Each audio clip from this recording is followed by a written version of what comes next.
생명을 주시는 하나님께 은혜를 구할 수밖에 없는 저희들, 오늘도 이 아침에 하나님의 은혜를 구합니다.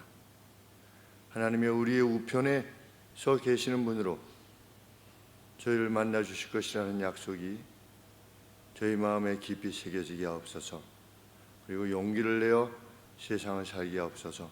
예수님의 이름으로 기도합나이다. 아멘. 484장 찬송하겠습니다.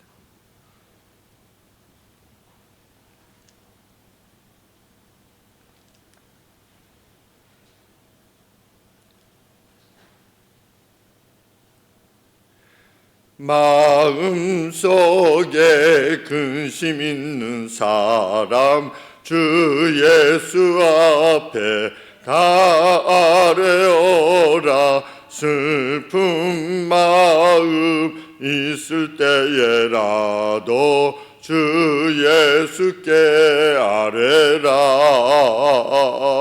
주 예수 앞에 다 아뢰어라. 우리의 친구니 무엇이나 근심하지 말고 주 예수께 아뢰라. 눈물 나며 깊은 한숨 쉴 때 주 예수 앞에 다 아뢰어라. 은밀한 죄 내게 있더라도 주 예수께 아뢰라. 주 예수 앞에 다 아뢰어라. 주 우리의 친구니 무엇이나 근심하지 말고 주 예수께 아뢰라.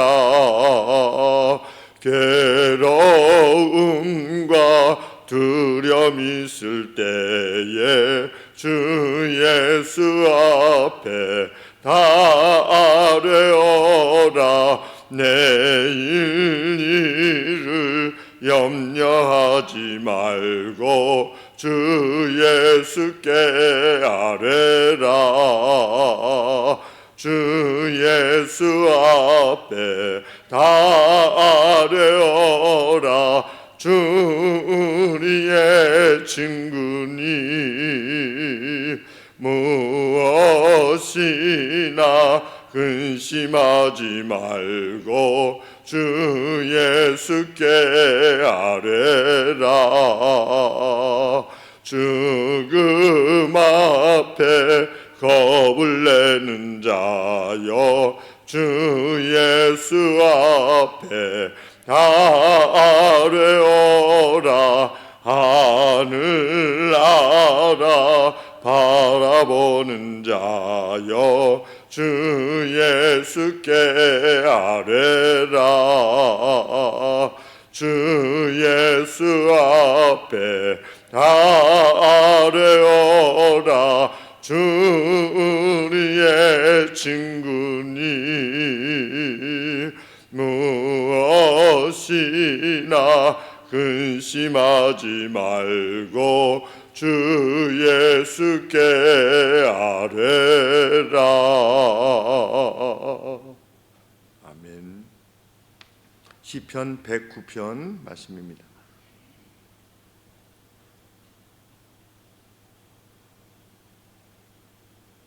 나의 찬송하는 하나님이여 잠잠하지 마옵소서. 대저 저희가 악한 일과 괴사한 입을 열어 나를 치며 거짓된 혀로 내게 말하며 또 미워하는 말로 나를 두르고 무고히 나를 공격하였나이다. 나는 사랑하나 저희는 도리어 나를 대적하니 나는 기도할 뿐이라. 저희가 악으로 나의 선을 갚으며 이유함으로 나의 사랑을 갚았사오니 악인으로 저를 제어하게 하시며 대적으로 그 오른편에 서게 하소서. 저가 판단을 받을 때 죄를 지고 나오게 하시며 그 기도가 죄로 변케 하시며 그 연수를 단축케 하시며 그 직분을 타인이 취하게 하시며 그 자녀는 고아가 되고 그 아내는 과부가 되며 그 자녀가 유리 구걸하며 그 황폐한 집을 떠나 빌어먹게 하소서. 고리 대금을 하는 자로 저희 소유를 다 취하게 하시며 저희 수고한 것을 외인이 탈취하게 하시며 저에게 은혜를 계속할 자가 없게 하시며 그 고아를 연휴할 자도 없게 하시며 그 후사가 끊어지게 하시며 후대에 저희 이름이 도말되게 하소서. 여호와는 그 열조의 죄악을 기억하시며 그 어미의 죄를 도말하지 마시고 그 죄악을 항상 여호와 앞에 있게 하사 저희 기념을 땅에서 끊으소서. 저가 긍휼히 여길 일을 생각지 아니하고 가난하고 궁핍한 자와 마음이 상한 자를 핍박하여 죽이려 한 연곤이이다. 저가 저주하기를 좋아하더니 그것이 자기에게 임하고 축복하기를 기뻐 아니하더니 복이 저를 멀리 떠났으며 또 저주하기를 옷 입듯 하더니 저주가 물같이 그 내부에 들어가며 기름같이 그 뼈에 들어갔나이다. 저주가 그 입는 옷 같고 항상 뛰는 띠와 같게 하소서. 이는 대적 곧 내 영혼을 대적하여 악담하는 자가 여호와께 받는 보응이니이다. 주 여호와여, 주의 이름을 인하여 나를 선대하시며 주의 인자하심이 선함을 인하여 나를 건지소서. 나는 가난하고 궁핍하여 중심이 상함이니이다. 나의 가는 것은 석양 그림자 같고 또 메뚜기같이 불려가오며 금식함을 인하여 내 무릎은 약하고 내 육체는 수척하오며 나는 또 저희의 회방거리라. 저희가 나를 본즉 머리를 흔드나이다. 여호와 나의 하나님이여, 나를 도우시며 주의 인자하심을 쫓아 나를 구원하소서. 이것이 주의 손인 줄을 저희로 알게 하소서. 여호와께서 이를 행하셨나이다. 저희는 저주하여도 주는 내게 복을 주소서. 저희는 일어날 때에 수치를 당할지라도 주의 종은 즐거워하리이다. 나의 대적으로 욕을 옷 입듯 하게 하시며 자기 수치를 겉옷같이 입게 하소서. 내가 입으로 여호와께 크게 감사하며 무리 중에서 찬송하리니 저가 궁핍한 자의 우편에 서사 그 영혼을 판단하려 하는 자에게 구원하실 것이미로다. 아멘. 다윗의 이름으로 기록되어져 있는 시편이라 이렇게 되어 있는데, 다윗의 이름으로 기록되어진 시편들의 내용이 전반적으로 내용을 보면 참 성경을 읽는 우리가 결코 경험할 수 없었던 그러한 의인의 재난에 직면해 있었다고 하는 것을 알게 됩니다. 그리고 그때마다 그가 행했던 바는 기도 안에 있었다고 하는 것, 그것이 시편의 내용을 보면 잘 알 수 있습니다. 오늘 109편에서 언급되어지는 의인의 고통 가운데 있었던 다윗을 보면 오늘 우리가 말하는 어떤 재난, 어려움 이런 거는 재난도 아닌 거죠. 아무것도 아닌 것 가지고 사람들이 좌절하고 힘들어하고 스스로 죽고 이런 것들을 보면 참 어리석다. 오늘의 그리스도인들이 하나님 이거 어떻게 합니까? 라고 하려고 하는 이들이 가슴 깊이 새겨야 되는 시편의 내용이다. 이렇게 여겨집니다. 다윗이 직면했던 재난이 어떤 재난이었느냐? 왜 이런 재난이 오지? 이것이 아니라 자신을 대적할 이유가 전혀 없는 이로부터의 대적인 겁니다. 3절 말씀해 보시면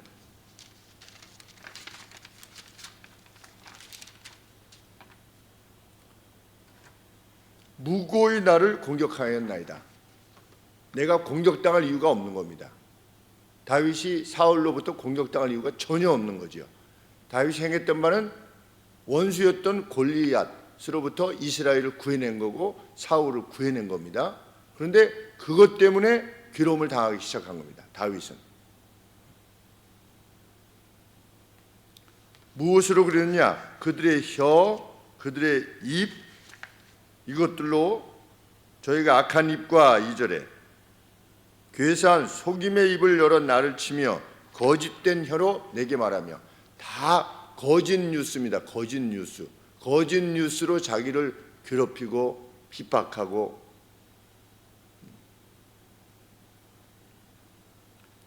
그러면 자신을 그때 어떻게 했느냐? 4절에 보면 나는 사랑하나, 나는 계속 사랑했는데 오히려 나를 대적하니, 마치 자기의 사랑을 고소자가 고소하듯이 되돌려 주었다. 5절 말씀에 자신의 선을 악으로 갚았다. 저희가 악으로 나의 선을 갚으며 미워함으로 나의 사랑을 갚았다. 그냥 내가 상대를 미워해서 상대가 나를 미워하는 것은 그것도 물론 힘든 일이겠지만 나는 선을 행하는데 상대가 나를 대적하는 겁니다. 사역을 하다 보면 자주 그런 경우가 정말 하나님 앞에 부끄러움이 전혀 없이 어떤 가정을 위해서 기도하고 그를 위해서 기도하고 오랜 세월 동안 시간을 많이 들여서 만나주고 때로는 필요하면 빚을 내서라도 도와주고 이래도 결국 남는 경우가 뭐가 주로 남았었느냐? 당신만 진립니까? 이런 경우가 자주 있었던 것을 기억합니다. 사도 바울이 그랬습니다. 성도들을 위해서 살해를 받지 않았죠. 왜냐하면 그때 당시는 거짓 순례자들이 많았기 때문에 예수님의 이름으로. 그러니까 혹이나 복음에 방해가 될까 봐 바울이라고 하는 저 사람도 자기 먹거리 때문에 와서 지금 우리에게 일을 하려고 하는 거 아니야? 이런 오해를 받을까 봐 그냥 자비량해서 텐트를 기우면서 일을 했는데 고린도 교회가 뭐라고 그랬습니까? 진짜 사도가 아니니까 달라고도 못하는 거다. 이렇게 악담을 한 겁니다. 그래서 고린도 전서를 쓰고 나서 그 다음에 또 다른 문서를 기록을 성경에는 없는 그 기록을 보낸 거죠. 그랬더니 고린도 후서에 보면 그 두 번째 편지, 강한 편지를 받고 고린도 교회 성도들이 회개한 겁니다. 그것이 고린도 후서의 내용입니다. 그때 사도 바울이 뭐라고 그랬느냐? 고린도 후서에 보면 내가 당신들을 사랑한 것이 그게 그렇게 나를 대적하는 이유가 됐느냐? 이런 표현을 썼습니다. 근데 다윗도 마찬가지입니다. 내가 선대하면 상대도 선대하겠지. 물론 그러한 기대를 가지고 우리가 사람을 선대합니다. 그러나 그렇지 않은 경우가 참 많다. 다윗이 특별히 그랬다는 겁니다. 7절 말씀해 보시면 그들도 기도하는 자들이었습니다. 그 기도가 죄로 변케 하시며 그들의 기도는 단지 죄된 기도였을 뿐이다.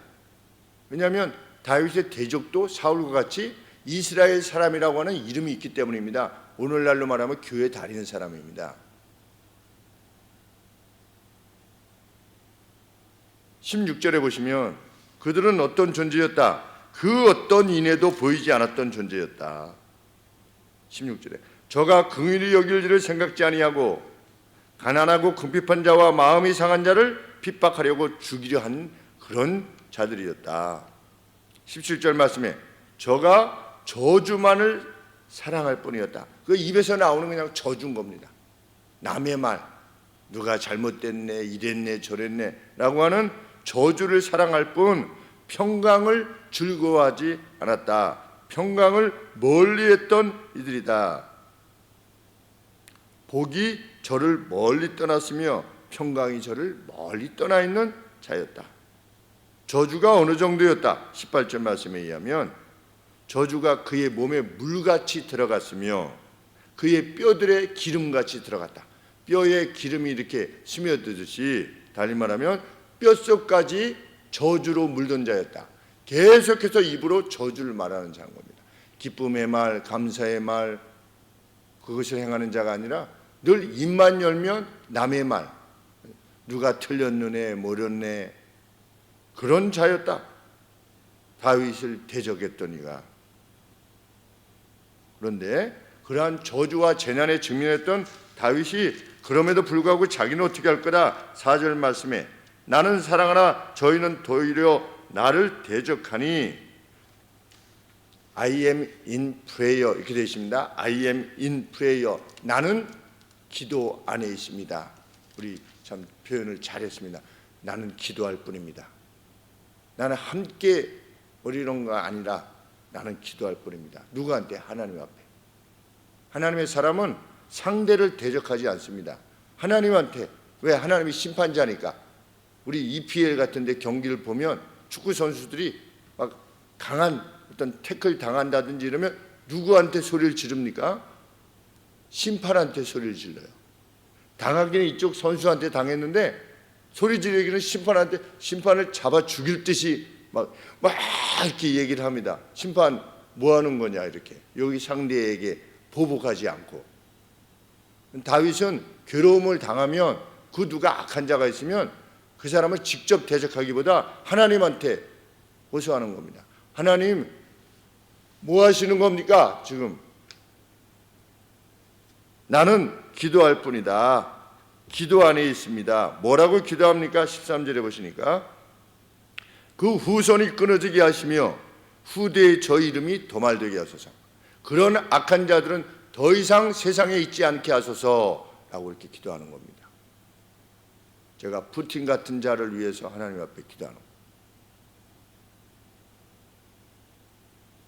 푸틴도 뭐합니까? 무슨 상에다가 러시아 정교회니까 무슨 그걸 뭐라고 하는지 모르겠습니다. 교회라고 부르고 싶지가 않습니다. 저는 그냥 그들이 모이는 거기에 정교회 거기 가가지고서 촛불 켜고 뭐 그 앞에서 뭐 이렇게 하고 표현을 다 합니다. 그리고 그 머리에다가 엄청난 것을 쓴 자가 있죠. 뭐라고 그랬습니까? 성전이라고 그랬습니다. 푸틴한테. 그 러시아 정교회 대장급 되는 사람이 이 우크라이나를 이렇게 공격해가지고 이렇게 하는 거는 하나님이 가시 원하는 성전이다. 이렇게 해서 그 자도 그렇고 푸틴이라는 자도 그렇고 무수한 사람을 죽이는 거죠. 자국민 죽이고 우크라이나 사람들 죽이고 세상을 엉망으로 만들어뜨리고 중국 역시 그러한 상태고 북한도 역시 그러한 상태이고 하마스도 마찬가지고 하마스의 지도자의 재산이 5조라고 하지 않습니까? 그 빈민촌에서 태어난 그 자가 재산이 5조가 될 정도면 무엇으로 5조를 얻었겠는가?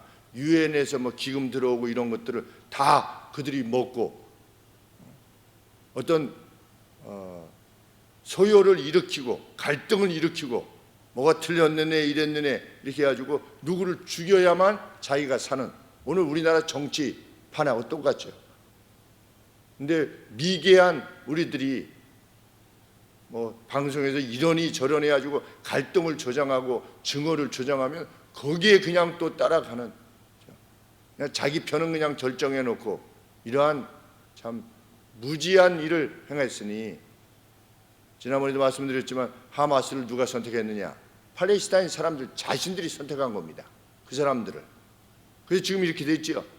아르헨티나 세계 경제 대국 5위였습니다. 5위. 그래서 개도 $100 지폐를 물고 다닌다 할 정도로 그런데 지도자를 잘못 선택한 겁니다. 포퓰리즘의 지도자. 그냥 뭐를 이렇게 퍼주는 사람들은 장기적인 플랜을 가진 사람을 좋아하지 않는답니다. 정치인은 그런 정책을 내놓을 수가 없대요. 왜냐하면 그 사람들이 자기 먹거리가 지금 당장 뭐 좀 주면 그 사람을 좋아하지 뭐 장기적으로 해서 우리 자손들이 뭐 이렇게 해가지고 자손들이 빚 없이 살 수 있도록 그런 어려움 없이 중장기 프로젝트가 있어가지고 이렇게 하는 그거는 인기가 없다고 하는 겁니다. 어느 대기자가 나와서 그렇게 얘기를 하더라고요. 그래서 그렇겠다.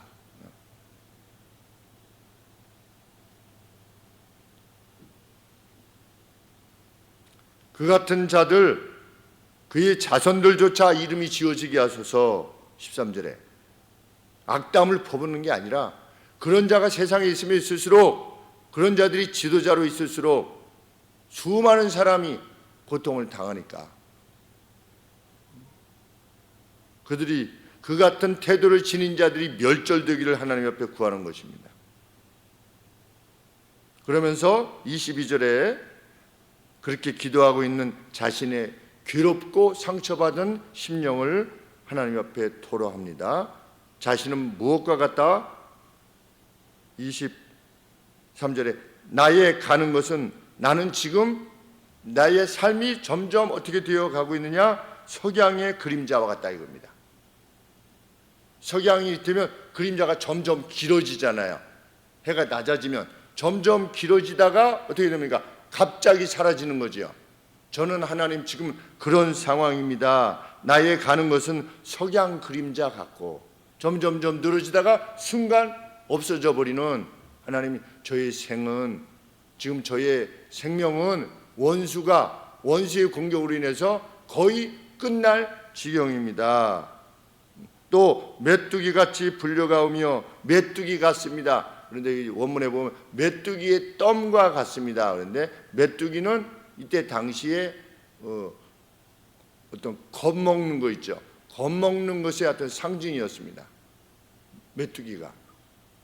나는 메뚜기 같이 떨린다는 겁니다. 이렇게 막. 우리 어렸을 때 보면 메뚜기 이렇게 잡으려고 팔짝팔짝 뛰어서 막 도망가죠. 그것처럼 나는 이 재난의 직면에서 내 마음은 그만큼 두렵고 떨린다는 겁니다. 24절에 금식함을 인하여 하나님 앞에 간구하면서 금식하여서 내 무릎은 약하고 내 육체는 기름기 하나 없이 말랐으며, 그렇게 표현되어 있습니다. 기름기 하나도 없이 그냥 말라 빠진 존재와 같습니다. 25절에 원수가 그들이 나를 보고 머리를 흔듭니다. 아이고 웃기고 있네. 뭐 하나님, 뭐 공의의 하나님, 뭐 자비의 하나님 웃기고 있네. 이렇게 머리를 흔드나이다. 하나님 저를 보소서, 저를 도우소서. 26절에 주의 인애를 따라 저를 도우소서, 주의 인자하심을 쫓아 저를 도우소서. 이게 주의 인자하심을 쫓아라는 뜻이 무엇이냐면 적당히 도우시는 것이 아니라 하나님이 인애를, 신이 인애를 베푸신다 라고 하는 것이 인식되어질 만큼 저를 도우시라는 겁니다. 그래서 27절에 이것이 하나님의 도우심이 주의 손이라고 하는 것, 신의 손에 의한 것이라고 하는 것을 모두가 인식할 수 있도록 하시옵소서. 우리 기도 제목이 이것이어야 된 줄 압니다.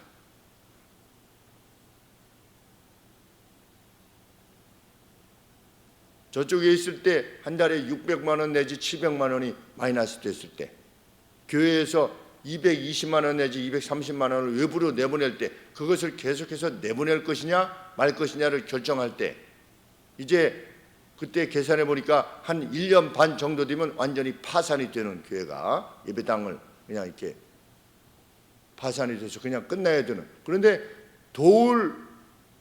그것을 해결할 수 있는 길이 전혀 없었지요. 한 달에 600만 원, 700만 원을 해결할 수 있는 길이 전혀 없는 겁니다. 누가 갑자기 들어와서 500만 원, 600만 원을 헌금할 수도 없고, 뭐 그 빚을 갑자기 줄일 수도 없고, 그런 상황에서 우리가 어떻게 할 거냐? 하나님이 파산시키시면 파산하자. 언제까지 교회가 빚 갚다가 그냥 빚 갚으면 저 다른 교회도 돕고 성교사님도 돕고 구제도 하죠. 만약에 이런 식으로 하면 언제 갚겠나? 그런 결정을 내려서 그냥 계속하기로 진행했을 때 여기 와 있는 거 아니겠습니까? 지금 하나님의 인자하심을 쫓아 그 일이 하나님이 행하신 것임을 드러내 주시옵소서. 그래서 우리 집사님이 어떻게 용기를 내고 있느냐, 지금 다 어떤 파산의 상황 같은 이런 상황이 됐을 때 어떻게 용기를 내고 있느냐 했을 때 집사님이 뭐라고 말씀하시냐면 그간의 10여 년간 교회를 봐왔다는 거죠. 교회를, 하나님이 교회를 어떻게 하시는가, 하나님의 선하신 뜻을 쫓아서 행하고 있는 교회를 하나님이 어찌 대하시는가를 봤을 때 하나님은 분명히 역사할 것이다 믿고, 교회는 그러한 역사로 가득 차야만 하죠. 정말 하나님의 진리 그대로 믿고. 저는 어제 켈빈에서 같이 공부하시던 유기철 목사님이라는 분이 오셔서 오후에 말씀 나누고 가셨는데, 죽전에서 오셔서 같이 말씀을 나누셨는데, 목사님은 CRC 교단의 크리스천 리포먼드 처치 그 교단의 해외, 아시아, 유럽 담당 코디네이터로 그 역할을 하셨다는 거죠. 중요한 역할을 하신 거죠, 해외에. 근데 그 역할을 하시다가 지금 죽전에서 이제 기독교 대안학교 에서 아주 소중한 역할을 하고 계시는데, 뭐라고 말씀하시냐면, 전에 뭐 이렇게 하시다가 왜냐면 예배 시간에 대한 언급을 했어요. 뭐 이렇게 이야기 나누다가 예배 시간에 대해서 언급했는데, 그 교회는 1시간 20분 예배를 드린대요. 그러면서 무슨 얘기를 했냐면, 그 필리핀에 자기가 이제 말씀을 전하러 필리핀 산족, 산에 사는 족속에게 이제 복음을 전하러 갔는데, 뭐가 이렇게 비가 엄청 오고 뭐 강이 막히고 그래가지고 걸어서도 가고 말을 타고 가기도 하고 배를 타고 가기도 해가지고 산족을 향해서 이렇게 갔대요. 그런데 원래 8시에 예배를 드리기로 했었는데 밤 12시에 도착했대요. 그래가지고 뭐 가도 소용이 없겠구나 갔는데 한 사람도 안 가고 예배를 기다리고 있더래요. 그 산족의 성도들이. 그러니까 여전히 지금도 이 시대에도 예배를 그토록 사모하는, 제가 뭐라고 말씀드렸냐면, 중국에서 10여 년 전에 40시간을 차를 타고 기차를 타고 왔는데, 객차를, 이제 사람 말고 그냥 화물차를 타고 와서 40시간을 타고 와서 저기 중국의 변방으로부터 완행 열차를 타고 와가지고 근데 정교사님이 말씀을 전했는데 이제 한 2시간 정도 예배 끝나고 이제 좀 쉬려고 하는데, 정교사님, 목사님 예배 안 드립니까? 조금 전에 예배 드리지 않았습니까? 예배 또 드려야죠. 그래서 그날 6번을 예배를 드렸다. 계속 예배를 드리라고 그래서. 이 시대에도 그런 이들이 있다. 그렇죠? 이 시대에도 우리 동시대에 속한 이들도, 지금 다윗과 같은 이들도 지금 이 시대에 동시대에 또 있는 거죠. 그 괴로움을 지니면서도 정말 수척하고 기름기 하나 없는 자기 자신의 어떤 상황이 됨에도 불구하고 여전히 기도 안에 있는 그런 남은 자들을 하나님이 찾고 계신 거죠. 정말 하나님을 그렇게 섬기는.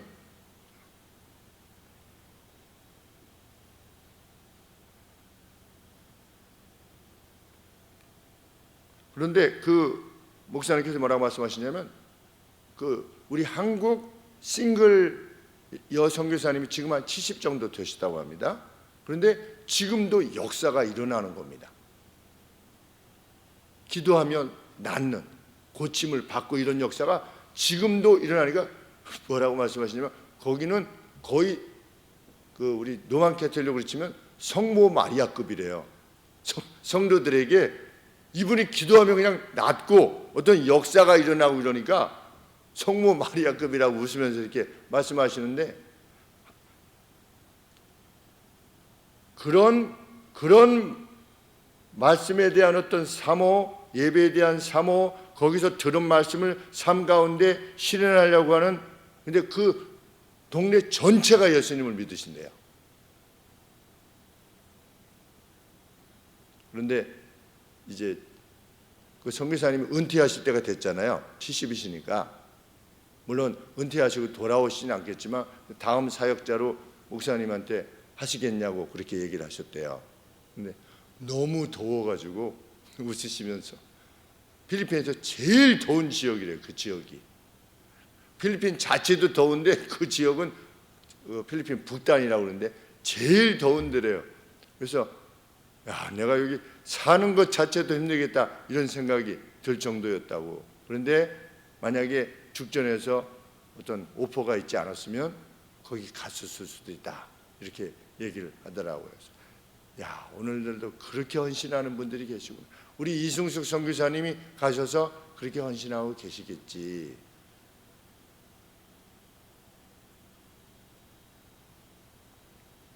적당히 도우시는 것이 아니라 27절에 참 감동이 되는 말씀입니다. 이것이 주의 손인 줄을 저희로 알게 하소서. 그냥 하나님 좀 교회를 어떻게 해주세요 이렇게 기도하고 싶지 않은 겁니다. 정말 하나님 앞에 기도할 때 하나님 집사님 회복시켜 주세요 그것이 아니고 하나님 집사님을 회복시키실 뿐만 아니라 번영을 주세요. 그래서 하나님께서 기뻐하시는 생일을 살 수 있도록 옆에서 교회의 성도들이 지켜보면서 이야 정말 이렇게 하시는구나 라고 하는 것을 인식하게 하소서. 물론 우리 각각이 연약함들이 있지만 하나님 앞에 그럼에도 불구하고 하나님을 붙들려고 하는 그 간절함을 보소서 기도하는 거예요. 베트남에 가신 우리 집사님을 위해서 기도하는 것입니다. 7년인가 8년간을 주일 오전 남아 계시다가 주일 저녁 예배를 7년 8년을 하시다가 강남에서 마치시고 와서 예배드리고 성경 공부 마치고 10시쯤 가서 다시 어디로 간 겁니까? 다시 죽전으로 가신 겁니다. 그런데 어느 날 어느 겨울에 눈이 엄청 왔지요. 수요 예배 오시려고 오시다가 그날 그에 4시간 반 걸려서 오셨죠. 밤 10시 반에 오셨습니다. 다 예배 다 끝났죠. 그런데 10시 반인데도 그냥 돌아가시지 않고 와서 여기서 혼자서 기도하시고 다시 그 먼 길을 가셨어요. 강남에서 여기까지 오는데 4시간 반 걸렸는데 가려면 죽전까지 가려면 얼마나 더 걸렸겠습니까? 그러니까 밤이 새도록 운전하고 가는 거죠. 눈길에. 그래도 그 예배를 사모했던 부분이 있다고 하는 것 하나님 그것을 지켜주세요. 그래서 그냥 단순한 회복이 아니라 이것이 하나님이 했다라고 하는 것을 보여주세요. 하나님 그렇게 기도하고 있는 겁니다. 그래서 그것이 두 분에게 교회의 역사가 되게 하여 주옵소서. 예배를 공적인 예배를 그토록 사모하는 두 분에게 특별히 하나님께서 역사하여 주옵소서. 하나님의 영광을 드러내소서. 그렇게 기도하게 되는 것이죠. 왜? 다윗도 그랬으니까 이렇게 기도했으니까 주께서 복 주시는 분이심을 드러내소서. 28절에 저희는 저주할지라도 주는 저를 복 주시는 분이십니다. 저희는 일어날 때 수치를 당할지라도 주의 종은 내가 일어날 때 저희가 수치를 당하게 될 것이요 머리를 흔들면서 조롱했던 그것에 대해서 수치를 당하게 하소서. 수치를 겉옷같이 입게 하소서. 나는 어떻게 할 것입니다. 30절에 내가 입으로 여호와를 크게 즐거워하며 찬송하게 될 것을 저는 확신합니다. 이렇게 다윗이 하나님 앞에 기도했던 겁니다. 왜? 31절에 왜냐하면 이렇게 되어 있습니다. 왜냐하면 하나님께서는 궁핍한 자의 우편에 서사 그 영혼을 판단하려는 자에게서 거칠고 부당하게 의인을 말하고 욕하고 고소해서 괴롭히려고 하는 자들로부터 구하시기 위해서 여호와 하나님은 그의 오른편에 서시는 분이시기 때문입니다. 이렇게 하나님 앞에 호소하는 다윗의 이 견고한 신앙이 우리의 신앙이기를 원합니다. 그 어떤 일을 당하여서도 정말 이 하나님을 믿는 자답게 우리가 행하는 그저 조금이 아니라 이 다윗과 같은 반열에 우리가 서게 되기를 죽음도 두려워하지 않고 주시는 날들을 오직 기쁨과 감사로 의로움과 진실함과 인애 가운데 보낼 수 있는 그리고 저희의 생명을 다하고 그 옳은 바에 대해서 우리의 온 힘을 다하여 함께 협력하는 저희가 되기를 소원합니다. 기도하겠습니다. 하나님 아버지 거룩하신 아버지 존귀하신 왕의 백성들이라고 하는 사실로 인하여 저희가 용기를 내어 살아가게 하여 주옵소서. 혹 원수들에 의하여 그 어떤 것이 육으로 보이는 원수 때로는 영적인 원수의 핍박과 조롱이라 할지라도 심지어 그것이라 할지라도 개의치 않고 나아가는 저희가 되게 없어서 예수님의 이름으로 기도합니다. 아멘.